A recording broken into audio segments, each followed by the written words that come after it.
Hello, everyone. Welcome. Happy Thursday evening to all of my homies. All of my homies in the chat on Rumble. Rumble.com/Hayley is the only place you can watch this show in full.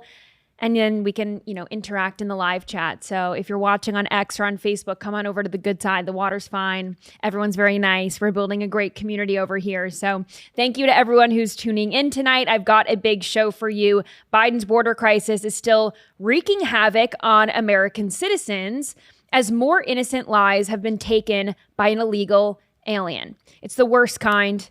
It's so frustrating because it's all preventable. Also, the Democrats are flipping out over President Trump's East Wing flip that's coming out of his own pocket, as well as the pockets of private donors, not taxpayers, but they are going to investigate. And I'm calling out the massive hypocrisy. Also, a heist at the Louvre was pulled off thanks to lacking security measures and security cameras that just didn't cut it. Maybe they've got the same ones that Manhattan Correctional does, because I've heard something like this before. Also, I've got Silverlock contributor and former Secret Service agent Scott Bryson joining me for tactical detail. Inside that mysterious hunting stand where Air Force One lands in Palm Beach, the potential mass shooting that was thwarted at Atlanta's airport, and a mom that jumped into action to save the lives as a school bus burst into flames. So all of that and so much more on tonight's episode of Nightly Scroll. Let's get into it. Tonight, I want to play you this video footage, this dash cam footage of a driver, an illegal alien driver, who is driving a big rig and crashed into multiple vehicles in Ontario, California. Watch this. Exclusive dash cam video, which is now the subject of Crashes several into law enforcement 4 cars, investigations. 5, It shows the moment a 6, red semi-truck 7. plowed into a number of vehicles on the westbound 10 freeway in Ontario just after 1 p.m. yesterday. Horrible. The CHP told the LA Times the driver of this big rig is a 21-year-old man who is now under arrest on suspicion of driving under the influence of drugs. A total 8 vehicle crash, 3 people are dead. And what's more frustrating is that this is another case of senseless deaths that could have been prevented. So Bill Malugin over at Fox broke this late last night, and here are some of the details on this illegal alien. So we can pull up his post from Twitter where he shows the photo of the guy and also says this, breaking, per multiple ICE sources, I can't even pronounce his first name, Jashanpreet Singh, the semi-truck driver that was suspected of killing 3 people in a DUI crash on the 10 freeway in Ontario, California yesterday, is an Indian illegal alien who was caught and released at the California border by the Biden administration in March of 2022. Great. So ICE is placing a detainer request on him, and here is what he looks like. And this is the crash that took the lives of 3 innocent people. Just horrible.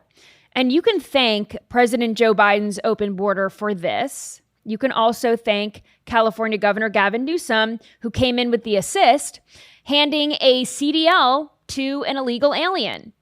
You can't argue that these people are here for a better life, that they crossed the border, they're able to get in here under a President Biden administration where they let just anyone in willy-nilly. I guess they don't really background check these people. They just are allowed in, and they are allowed in on asylum claims, and then, they come here to kill.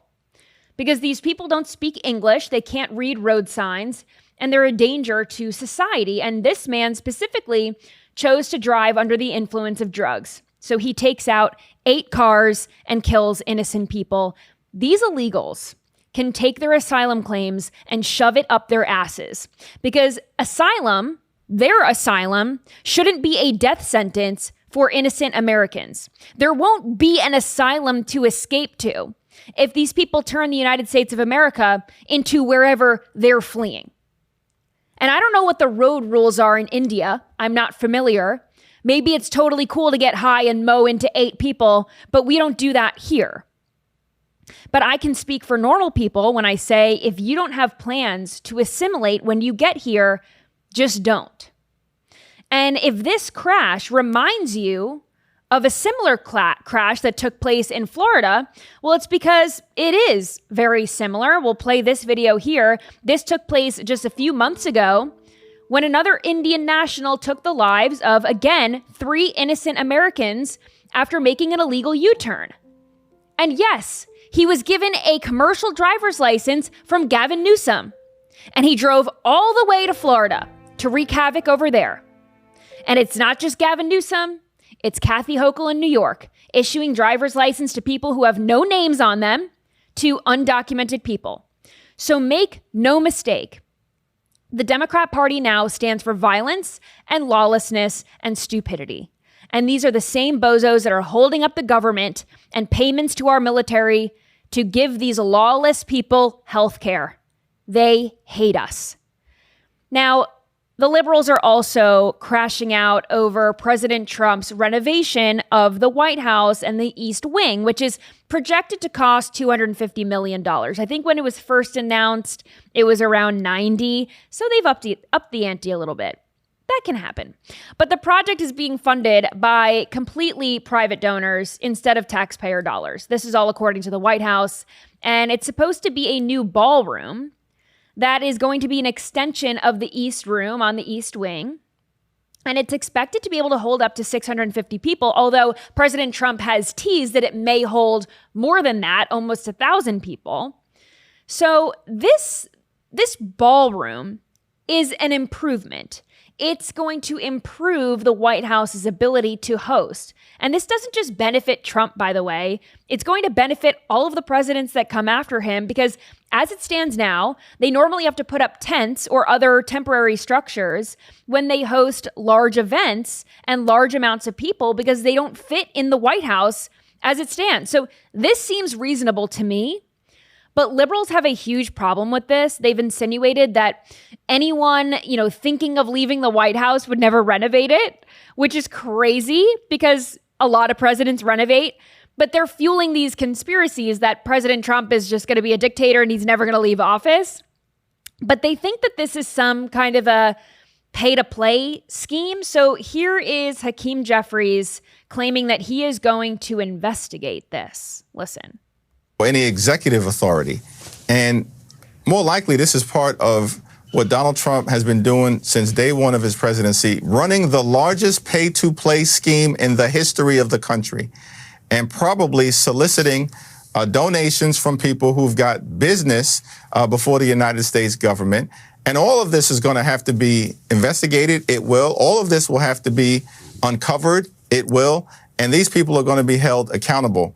No matter how long it takes. That's going to be the reality of the situation. And that's our warning to all of these people participating in this scheming to manipulate taxpayer dollars and, of course, to destroy the people's house. The White House belongs to the American people. It doesn't belong to Donald Trump. Final question. So he's going to investigate what? Then he falsely claimed that this is going to be, put on the taxpayers, which it is not. This is coming out of private donors' pockets. He also claimed that this is the people's house and Donald Trump is just destroying it. Yes, it's a demolition to then make it look very, very nice. That is how you do renovations. But here's what Hillary Clinton had to say. She posted this on X, and she essentially this is the same line of thinking, saying, it's not his house, it's your house, and he's destroying it. Again, they're claiming that this demolition is, they're just going to leave it like this in this state of disrepair. And they're going to rip the windows and doors and the sides off and then just leave it like that. As if he's not building something great. Like I said, for all the presidents who come after him and for the people, right? It is our house. But one of the most successful builders in New York City and in history happens to be our president, and he's going to renovate the East Wing to fit more of the people in it. So he is making improvements to the people's house, and most presidents make changes to the White House. Some make changes to the interior, the exterior. President Obama put a whole basketball court in it, which was funded by the government, by the way. So if they were okay with a taxpayer-funded basketball court, then I don't see how they can have a problem with donors getting this done. And this is actually something that will be useful. So any Democrat who's now slamming President Trump for personally paying for something and finding other private donors to chip in for it, I mean, this is something that's actually going to be useful. So anyone who's slamming him is just a biased hack. And they're staying true, by the way, to their commitment, the Democrats, to hurl violent threats at Republicans. So I want you all to hear this. I'm sure a lot of you have seen this now. It's been going viral. But here is Democrat Texas House Representative Yolanda Jones. She's also running for a House seat. So she wants to go, she wants to get a promotion and go to the swamp. But here she is being violent. Watch this. Work. I'm from the hood, okay? So when a bully comes, like, if there are no rules, you literally have to figure it out. So Donald Trump has changed things, and people trying to do what's always been done is not going to work. And I think that's why Democrats are losing black people. That's why they're losing poor people, because poor people, all they want is for us to fight. So if you hit me in my face, I'm not going to punch you back in your face. I'm going to go across your neck, because we can go back and forth fighting each other's faces. You've got to hit hard enough where they won't come back. And so, yeah, for the same way I went to New York and spoke with Governor Kathy Hochul and said, if they're going to try to wipe us out in Texas, we need to wipe out every Republican in New York, in California, in Illinois. So no one can make me feel bad about fighting for the people that I represent, because the people that I represent need someone who's willing to go in the ring and fight for them. And that's exactly what I'm going to do. So, Representative, in that context, the reality of the world is we are living in a moment where, yes, there's this shutdown going down, and Democrats on Capitol. Okay. So I think we're good on hood rats in Congress. We already have one from Texas, and her name is Jasmine Crockett. And I've seen enough. But okay, I mean, we'll see if Texas voters send this hood rat fighter to D.C. as well. But I did think it was interesting that she said that if she gets hit in the face, she's not just going to punch back. She's going to hit someone in the neck and go across the neck. And she also used this language in 30 seconds that she's going to hit hard. She's going to hit so hard that they don't come back. And she needs to wipe out every Republican in office. And she received no pushback whatsoever from Erin Burnett on CNN. Just no pushback after being violent and this call to violence, violent rhetoric that the left claims to hate. But then when they're faced with it, they don't even call it out ever. They never call it out when it's on their side. They don't care. If the hatred is being hurled at Republicans, it's totally fine by them. Anyway, you're all going to have to help me understand what I'm looking at here, because Rosie O'Donnell posted this AI video to her Instagram, and it's not making sense to me. So maybe you all can help me make sense of this. Watch.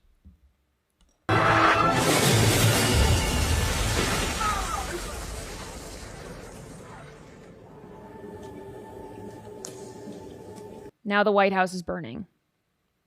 I don't know. I don't understand. I'm MAGA. I know a lot of other people who are MAGA. We're not violent. And I don't know anyone who wants to do harm to the president or his cabinet or the White House. And at the end of that video, it was like, history repeats itself. Are we going to let them do this again? I mean, don't you think for Rosie O'Donnell to post this on her Instagram, and she hates Trump so much, she's upset that MAGA voters were going to do harm to President Trump? Like, this whole thing doesn't make sense. Why would MAGA people be... Is she trying to insinuate that MAGA people that voted for Trump are going to come to their senses one way or the other kind of thing? That makes no sense because they're winning. To be violent after they come to their senses, I guess, that's not very characteristic of MAGA voters. The poll shows that like they're getting exactly what they voted for. It's like the Democrats project a lot of the time where they're the violent ones and they think that we're the violent ones and they think that we're the ones spewing violent rhetoric and hate speech and all this stuff, and it's them. They claim that we're racist, and then they're the ones with text messages that are being unearthed that are racist and whatever. It's just very odd. People in the chat are saying she wants us to turn into her side. Consider the source, crazy white liberal. They are evil, we are not. No, she's taking like January 6th. The chat's going too fast. I couldn't read it, but yeah. I'm just struggling to figure out the overall theme to that video too. I mean, it sort of was. It's like a let them eat cake, like, you know, January 6th vibe where people are, you know, breaking into the Capitol building, except this time it's Trump and we're all gonna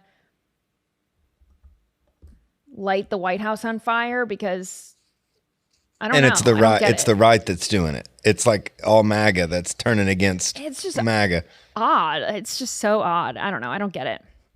Anyway, another case that isn't sitting right with me is this Louvre heist. Masked burglars were able to break into the famous museum on a cherry picker on Sunday morning, and the burglars are still at large. And I think the Louvre might have gotten the Manhattan Correctional Center special when they installed their security cameras, because the security cameras didn't cover the entirety of the museum exterior. You'd think that that's something that would be important when you're housing the most expensive art pieces in the world and the crown jewels.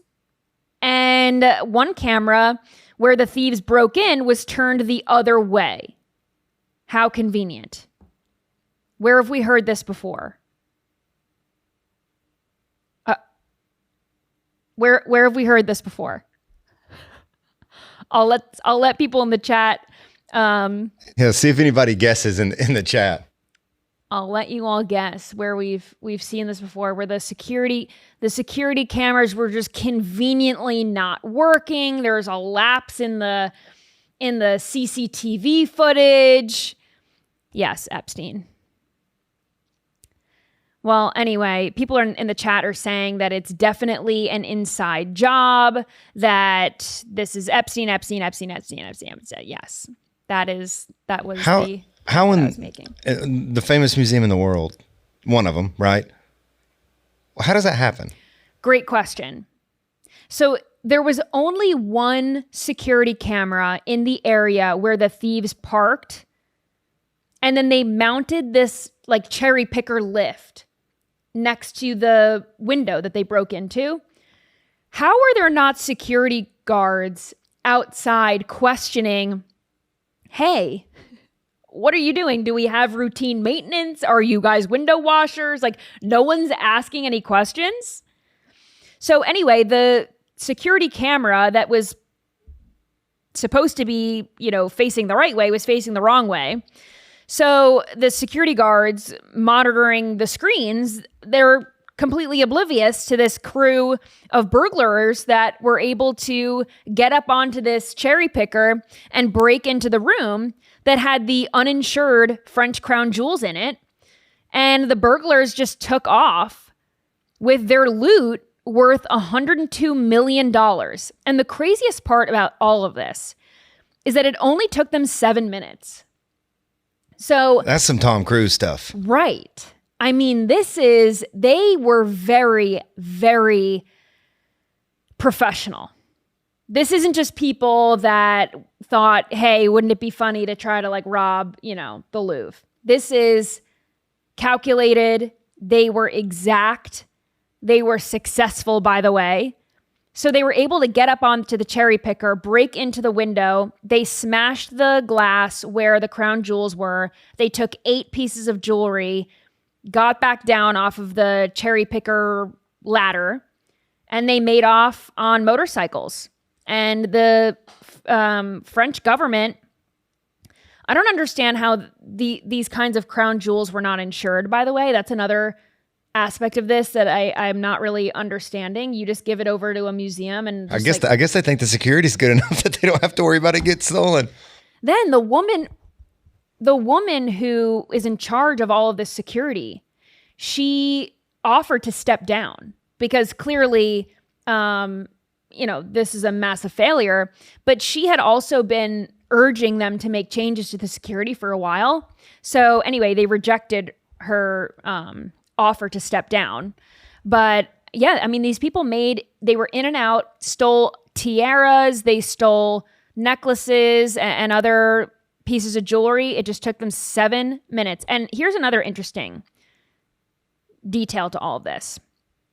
In 1976, another group of masked thieves entered through the exact same window that was used by these suspects.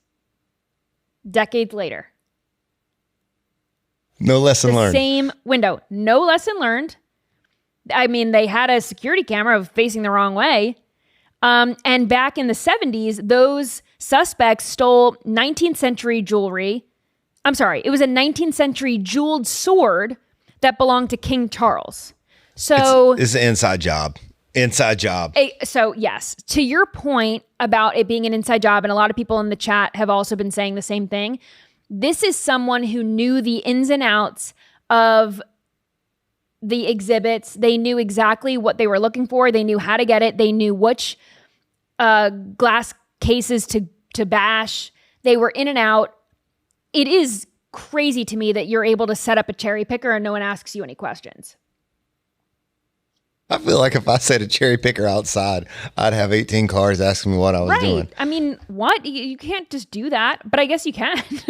But authorities have found a helmet inside as well as a pair of gloves that are being tested for DNA. I mean, who knows? These people could be anywhere by now. They could just be anywhere. Like, they had helmets on, they had masks on, but again, they were wearing what looked like yellow construction vests. So that's another thing where that should make you stand out, right? Like if you're wearing something like that, but it's also so common. Like how would they be able to tie one vest to the right vest? Yeah, you're just hiding in plain sight. But I'll tell you, in 5 years, this is going to make a killer Netflix documentary. Oh, 100%. And I can't wait. It'll take them like 2 months too. There's probably already an AI book on Amazon written about the whole thing. But anyway, I've got Scott Bryson coming up in just a second. But first, I want to tell you about Blackout Coffee. Let's talk about real convenience without sacrificing quality. You already know I am a huge fan of Blackout Coffee. But if you are like me and need that caffeine fix fast in the morning, their coffee pods are a total game changer. These are not your average grocery store pods. Blackout pods are packed with fresh roasted bold coffee made right here in Florida, and they work with those single serve pod brewers. It is fast, it is easy, and it is actually delicious. I love all of their flavors. I don't start my day without it. And some nights we're here late. Sometimes we tape multiple shows in one night. Did you know that? TV magic. And sometimes I need a little extra Blackout coffee. So not only do I drink it in the morning, I drink it in the afternoon. Sometimes I drink it at night. It's so good. I can't get enough. So it's not bitter. It's not stale. So if you're in the morning and you're running out the door, you're, in these back-to-back calls, you're trying to get your kids dressed and off to the bus, you just pop in one of these coffee pods and you're going to have a great cup of coffee in just seconds. So the best part is they ship nationwide. So no matter where you live, you can have Florida fresh coffee at your door in days. Just head to blackoutcoffee.com/scroll or use code SCROLL at checkout for 20% off your first order. And Tactical Detail with Scott Bryson kicks off right now.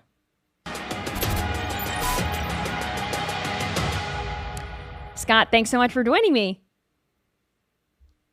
All right, so I want to get to this Secret Service investigation into this hunting stand that, the Secret Service found this suspicious hunting stand, and it's right by where Donald Trump exits Air Force One at Palm Beach International Airport. And if people are not familiar with Palm Beach and the area around the airport, I don't really see what kind of animals you could be hunting in that area. I mean, are there a lot of animals to hunt by an airport? Like, just think, right? So it just seems odd. But agents found the stand on Thursday. Now the FBI is leading the investigation into it. They took down the stand. They're trying to connect it to an individual, but they're doing testing on it. But the Secret Service was able to handle this before it became a problem. So I want you to break down what this investigation entails, what we're looking at here. Yeah, first of all, thanks for having me. It's always good to be here. The Secret Service does a great job, by and large. Not always. We call balls and strikes on my show, and I know you do too here. We've been a little critical of the guys since July 13th because it's a zero fail mission. It's a serious job for serious people. I've said that numerous times, and I will always say that because it's the truth. I would say 99% of the time the guys get it right. And this is just another example of how they did get it right. So I want to say congratulations to the men and women of the Secret Service because they are true professionals. They did a great job scouring the surrounding areas. To your point, there's nothing wrong with deer hunting. That's not illegal. And to say that you can't have a tree stand in a tree at the airport, that's not breaking a criminal code, but it doesn't pass the eye test. And so, I actually did a video on this the other day on my Instagram account. Of course, I had some snide comments about, the usual suspect type stuff. And I'm like, well, I'm a deer hunter. And Florida, as much as I like Florida's not on my bucket list for deer hunting. So maybe some people like sitting in a tree and sweating. I don't know. Yeah, it seems odd. Andy, is there any animals to hunt by Palm Beach International? No, there's wooded area. In fact, we got this video for Dan that explains a little bit of it, but it's runway and road. I mean, it's urban. Palm Beach International is in the middle of one of the biggest intersections in West Palm. That's my thought. Super and urban. Wouldn't an airport scare away any animals that you would be hunting for anyway? It just seems kind of odd. So let's hear what Dan has to say about this. Deputy Director of the FBI. They're investigating, and he's on the case. American public through how this works. The FBI is not responsible, obviously, for the security plan of the president. That's the purview of the Secret Service. However, if the Secret Service finds something that they believe could be criminal, I want to emphasize it could be, we take over. We have what's called an MOU, a Memorandum of Understanding with the Secret Service, where we will investigate after that. I was on the phone yesterday, back and forth with the D2, the Deputy Director over at the Secret Service, Matt Quinn, great guy. They were very concerned. Their security sweep discovered this hunting stand. The director Kash Patel was directly involved right away. I'm on the email chain with him. He ordered an immediate response. I believe we had our plane flown down there. This hunting stand was appropriately dismantled, being flown to our lab. I believe it's there right now. And all of the forensic tools we have, from digital tools to biometric tools, they are all going to be applied to try to find out who put this up there and why. What's your reaction? Yeah, he's 100% right. I mean, the Secret Service is mandated to protect the president of the United States and the vice president and the cabinet and whomever he deems appropriate through executive order. But if there's a crime that's committed or potential crime, as Dan said, because there's nothing wrong with having a tree stand in a tree. However, we are talking about Florida, like you just said, at an airport inside a city with cars and airplanes and lots of noise, and it just doesn't pass the smell test, and it doesn't have to meet. I think what the general public sometimes fails to realize is it doesn't have to necessarily meet the criteria of a crime in order for you to be proactive. Like, let's say if you're a police officer and you're going to try to effect an arrest, if someone thinks that if you think that someone's going to attack you with a knife or a gun or even just a punch, you don't have to be punched first to attack, to do your job. And the Secret Service did an amazing job with being proactive. And I don't want to talk about any trade craft on here or whatever, but their searches are thorough. Think back to last year when after July 13th, we had the episode that almost happened on the golf course with the barrel of the gun sticking out. That was an agent being extremely attentive and proactive. And that's what those guys get paid for. And they did a great job. Yeah, they also did a great job. Unfortunately, these instances keep popping up. But the Secret Service also had to jump into action pretty quickly also this week when a driver rammed into the security gate at the White House. And I wanted to ask you, I just had a quick question on it because I covered this on the show earlier this week when it happened, but they haven't released the name of the driver. Do you think that that's odd? Yeah, I've got some opinions on that. I think I do try to give a little grace during these investigations because I am a former Secret Service agent, and I am just a layperson now, and I want to know just like you do. I'm very interested. Curiosity killed the cat type of thing. And I think what we have to do is we have to sometimes, and I'm talking to myself right now, we have to slow it down just a little bit and let the investigators do their job and let it play out, because there could be a larger picture at play. As much as we're like, oh, it's like, well, Scott Bryson ran into the gate. Well, what if Scott Bryson's a member of a cell that's a bigger problem, and then they're working the investigation? Sometimes, most of the time, you reverse engineer these things, and you have to, quote unquote, flip. I don't know if your audience is familiar with the term flipping the suspect or the subject, and you get that person to give more information to a bigger crime. I mean, what happened was not good, obviously, but if there's a bigger plot at play, you want to get all the details ironed out. Yeah, that makes sense. I feel like when people mow their car into certain things, it's kind of like a lot of the times it's a terrorist type thing. I mean, we see this a lot more in Europe and other areas, but yeah, I worry that it was some kind of a larger terror scheme, and obviously we don't know that right now, but you don't drive into the White House security gate by accident. So we'll obviously stay on top of that. But I wanted to get into another airport story, this Atlanta airport. There could have been a massive shooting there, but there wasn't. So let's play this video and then we'll react. A new federal complaint alleges Billy Joe Cagle first threatened to shoot up I-75 on Monday. So his wife drove to the Cartersville police station to share her concerns that he was, quote, unstable. We have family of a guy who saying that he's going to go to Atlanta and attempt to, shoot up cars or, whatever. On the way there, records show Cagle FaceTimed someone else in the wife's car and showed them an airport sign. The filing says he stated, quote, "I'm at the airport. I'm going to go rat-tat-tat," and ended the call abruptly. They believe that rat-tat-tat mimicked a gun shooting sound. I got a call from our city about a male headed to the airport threatening to shoot up the airport. Within 15 minutes, Atlanta police officers located Cagle at the airport. I'm just here. What I heard? What kind of? And took him into custody. He now faces 3 federal charges, including attempted violence at an international airport and possession of a firearm by a convicted felon. Well, I, for one, am grateful that this man's family stepped up in this case, because a lot of these mass shootings, especially school shootings, the people who are the perpetrators are a little weird, they're off. And then, you talk to the family members after and they're like, oh yeah, he was a little weird, or oh yeah, he had mental health problems or whatever. And it's like, you let him, leave the house with a gun, you left, it's one of those situations where you wish that these people had family members like this guy who would step in and try to, prevent something like this from happening.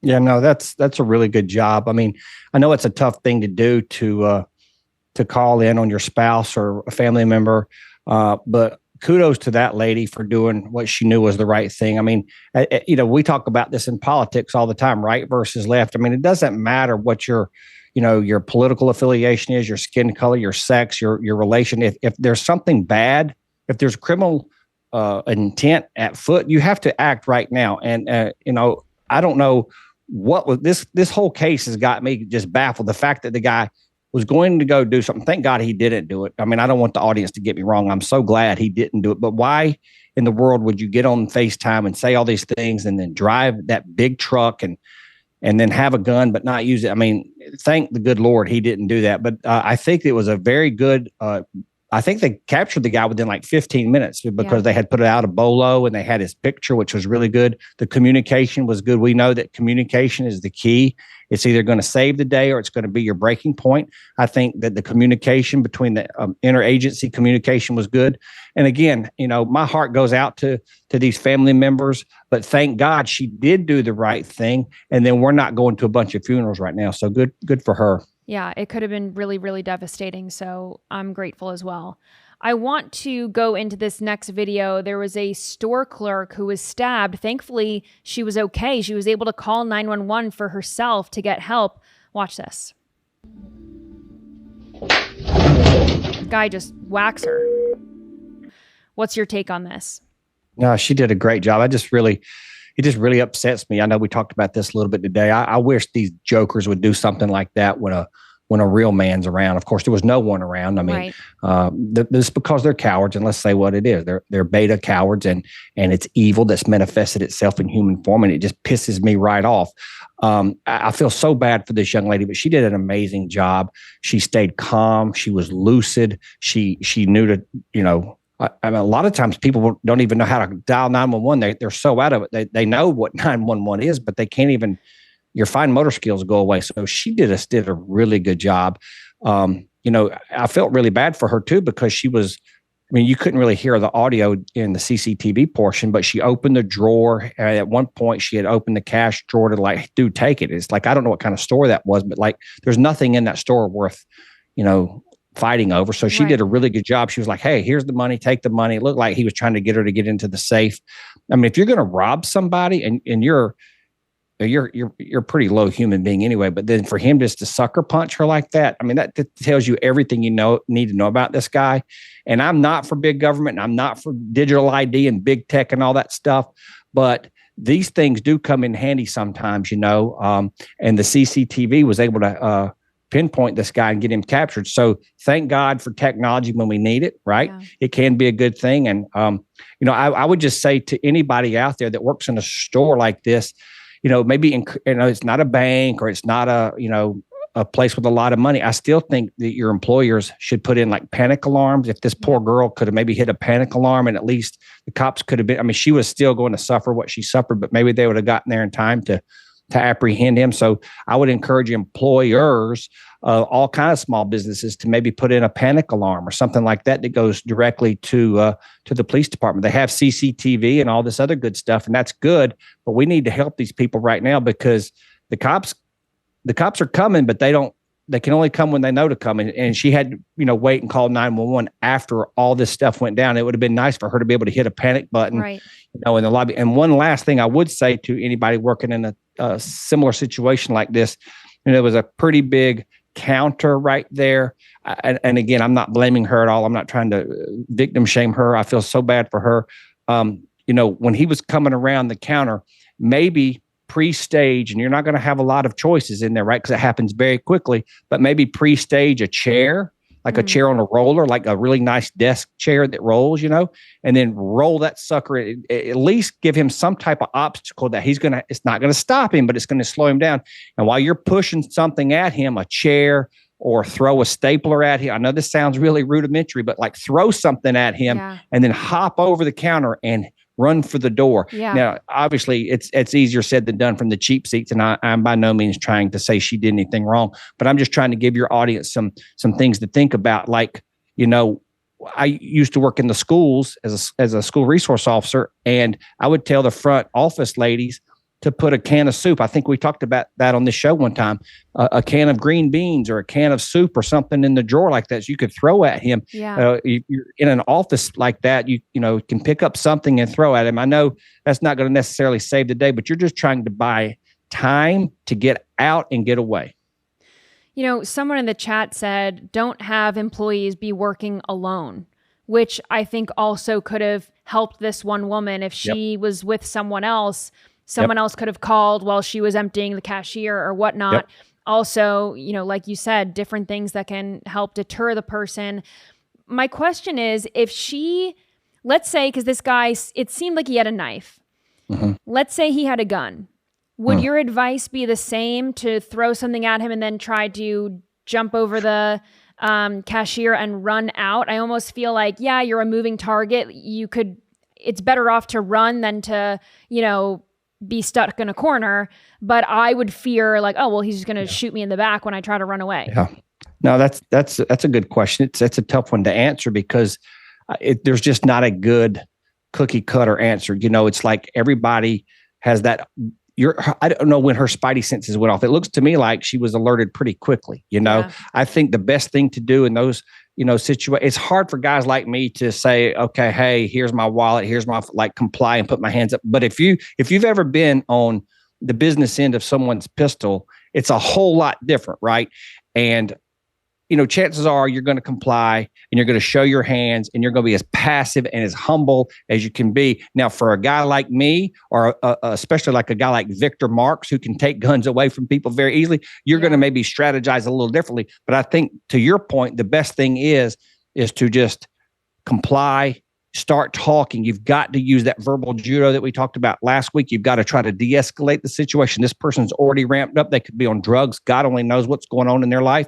So sometimes just talking to the person can, and sometimes it won't, obviously. Right. But yeah, I think being being complicit, and just put your hands up, and then of course look for an opportunity to get out of there. But the problem was, a lot of these shops are set up where, there's a back door probably, but there's only one way in and one way out, and there's a big desk and all kinds of things. The poor girl didn't have anywhere to go. It's just a bad situation all along. That's why we talk about this on your show. That's why we do the show. It's called Condition Yellow. We talk about it every week. Color codes of awareness. You have to stay alert. She was, in my opinion, I think she was very alert. Yeah. She just didn't have a lot of options. And so before you get to game day, which is when it's happening right now, you do the game planning we talk about, the war gaming. If this, then that, right? It's not always going to work. Sometimes the bad guys just have the upper hand, but you have to think to yourself, okay, what happens if this, and I love whatever that person said in the chat. No one should be working alone, even in daylight, much less a woman like that. So I think that these employers, I know there's a budget and everything like that, but we've got to take your employee safety into consideration too. Yeah, absolutely. And to your point about, I think a lot of people want to help a woman in need, right? When you say that the person who attacks or assaults a woman, I mean, they're a beta loser. But, this next Ring camera video kind of like flips that on its head, because here's a woman asking for help on a Ring camera. She gets up to a door. She looks like very tired. She needs help. But I wouldn't necessarily open my door for her either. So let's watch this. Nope, absolutely not. So this is 4:24 in the morning. She rings the doorbell.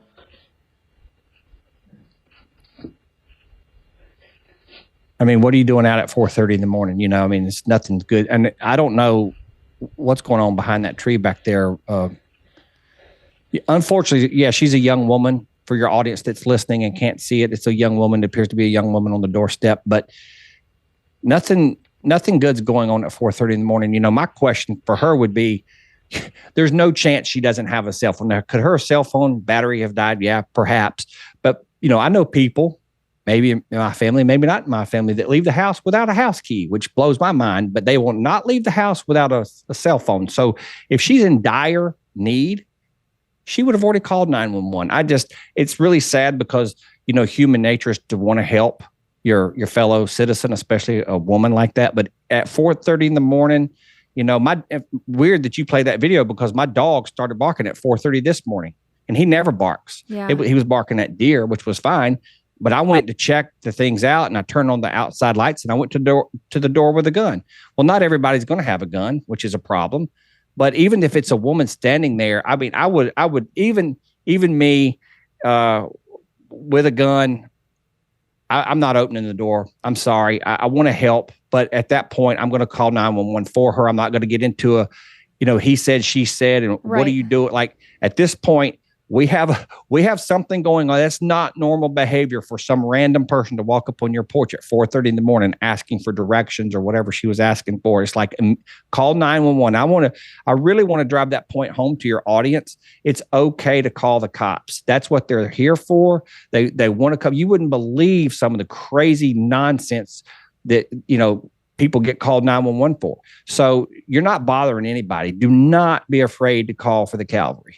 Yeah, call 911. Don't let strange people into your home, even if they look unassuming. This could have been some kind of a trap. Like you said, looked like there was something swaying behind the tree. Yeah. Maybe it was, a Halloween decoration. Maybe it was someone waiting to have the homeowner open the door and then do whatever they were planning on doing. So yeah, best to just call 911, and worst case scenario, it's no big deal and everyone just goes back to bed. But last thing that I have for you, just to end on a nice note. There is a mom who jumped into action and saved a lot of kids. So watch this. Carrie had just stepped out to get her 6-year-old off the bus, but she immediately saw flames shoot out above the front tire and started yelling fire at the bus driver.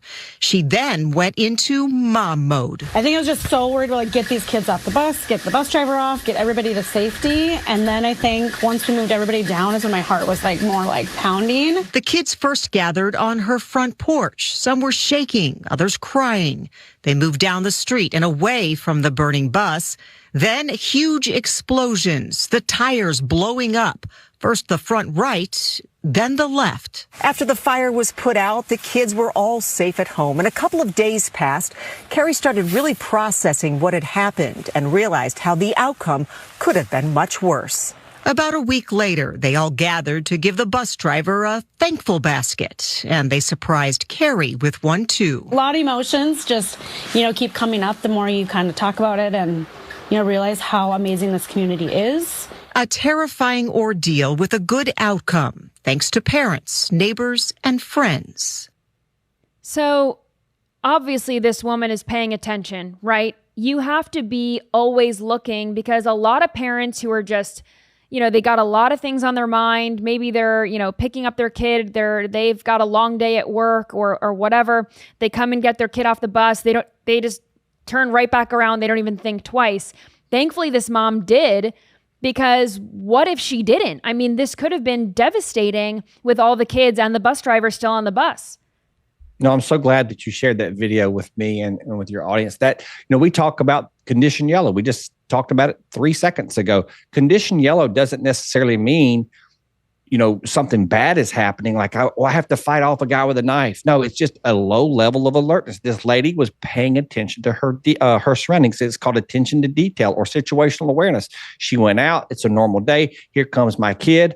Holy moly, what's that? I mean, she did a fantastic job. I don't know where she lives or what the police department may or may not be doing for her, but she needs some type of civilian award. She did a great job, because had she just been, only concerned about her kid, we see it all the time on these. We saw it in Charlotte with the train incident. Like, people don't get involved. Like, people are afraid to get involved, so they just care about themselves. And I think that's extremely selfish.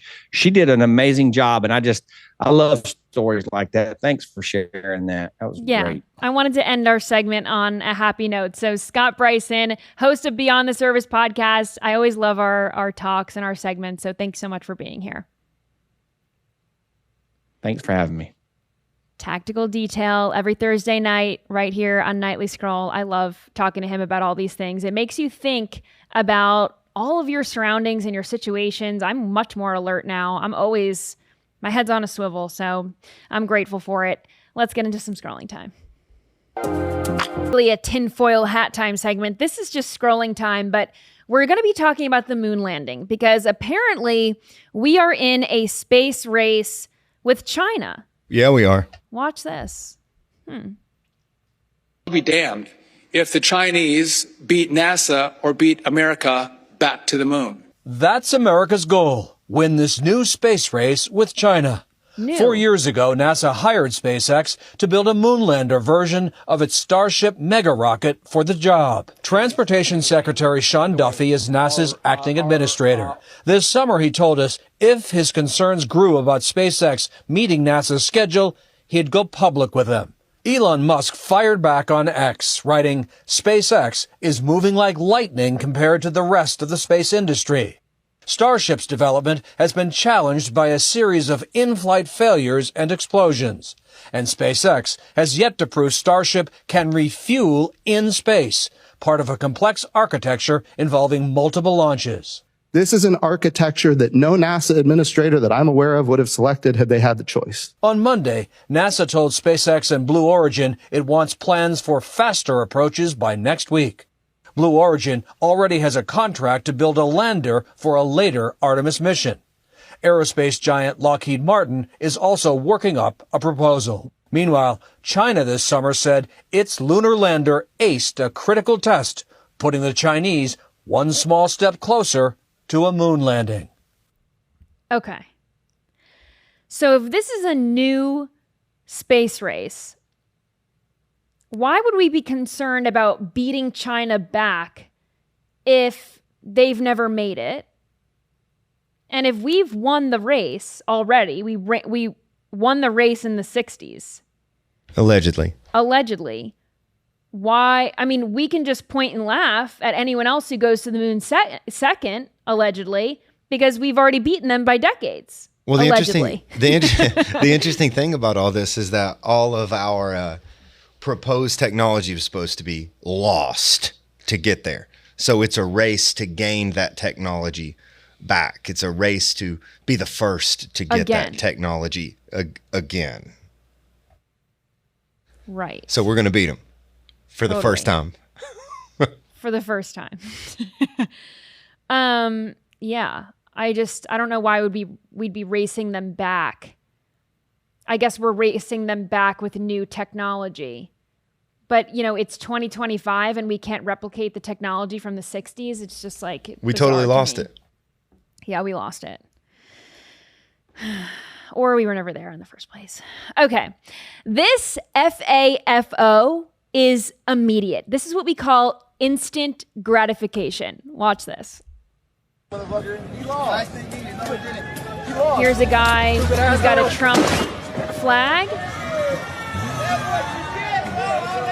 and immediately drives away, crashes into a light post. There's more finding out. Keep watching. There's more finding out. All that hate. It's unfortunate that it happened, but... Now he's stuck. And the popo just pulls up right behind him. Why was he still pressing the gas after he hit the pole? You'd think he would try to back up and then try to run away, not just drive through the pole. That would have been funny to see him back up and rip his whole bumper off completely. Or just bump into the cop who was driving behind him.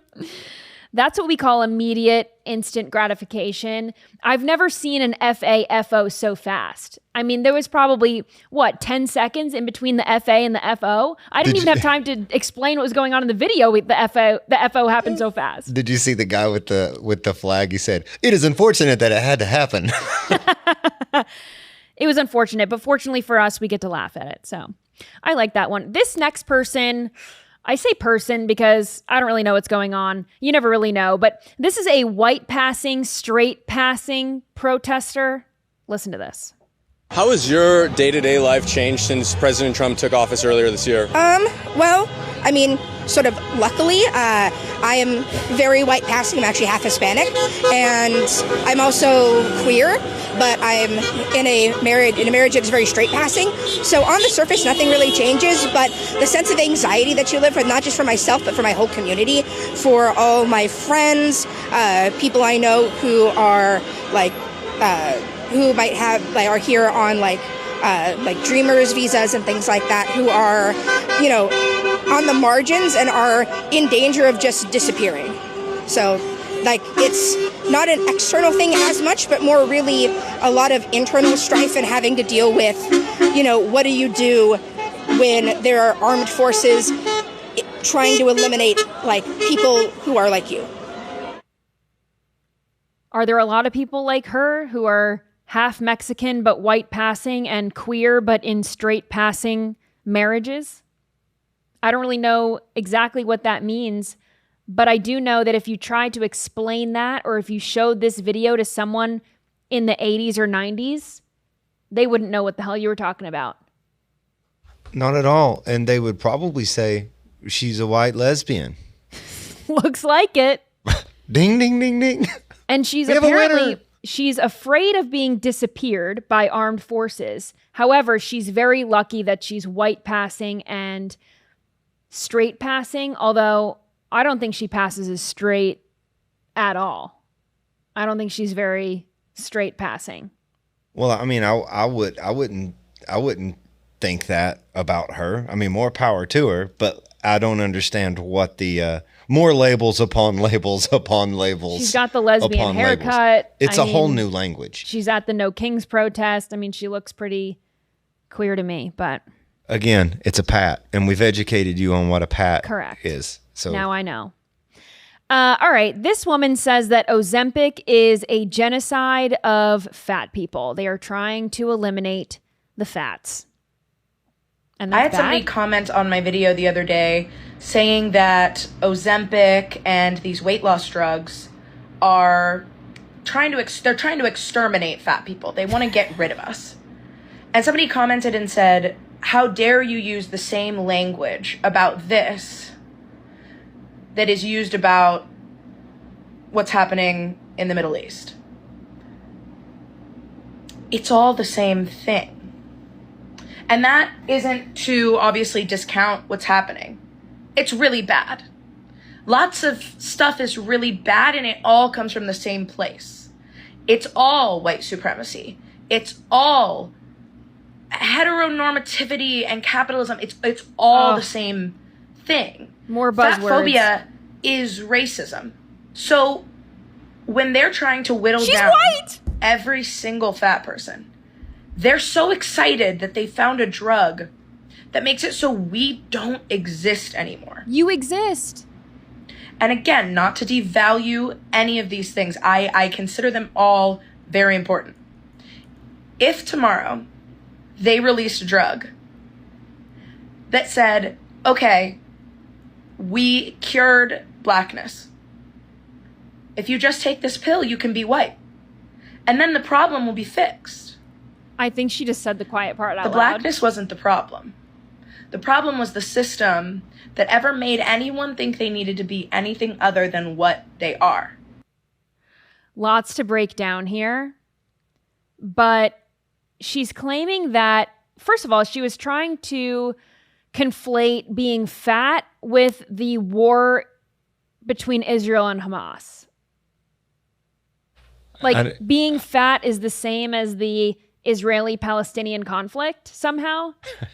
Seems like a small stretch. I think I'd rather be a fat person in America than be in Gaza right now. I would if I had to pick. Concur. If we're talking about fat privileges, I think I'd rather be a fat person in America than live anywhere else. But when she says that Ozempic is this effort to exterminate fat people, why would that be a bad thing? Being fat leads to other comorbidities. It's not healthy to be fat. I think and I'm not, an advocate for Ozempic. I think that people should try to lose weight the natural way. But I don't think that getting rid of fat people is a problem. I certainly don't think that fatness or the fat genocide has anything to do with race, but she did bring in race because I think she was trying to get all of the buzzwords into the video if possible. So she claimed that this Ozempic genocide is also rooted in white supremacy. Again, this is a white person saying this, so I don't get it. Also, you don't have to take Ozempic. You can be as fat as you want. I don't understand is it what genocide can you just opt out of? Yeah. What is the defining of this is who I am? You've not always been fat. At some point you gain weight, you lose weight, you gain weight. It's motivation. Get off the couch, lose weight, be healthier. It's not fat people is not a definition of who you are as a human being. Quit acting like this. She also insinuated that blackness is something to be cured while also fighting against white supremacy as a white person. It's all just very Stephen Miller didn't write that speech. Yeah, no. This is just, it's victimhood. All right, well, I'll save these next two videos for tomorrow or next week. I think we'll end on the fatness. But thank you all for joining me. I've got a great interview on deck tomorrow night that you guys are going to love. So stay tuned for that. Rumble.com/Hayley is where you can watch Nightly Scroll. Make sure you're subscribed to the Bongino Report channel. Make sure that you like this video. Make sure that you copy the link and you send to a friend. If you don't catch us at 6 p.m. Eastern time, that's okay. You can watch whenever you want on Rumble or catch us on Apple Podcasts or Spotify. You can follow me at Hayley Caronia on Instagram, TikTok, Truth Social, and X. And I'll see you right back here tomorrow. Bye.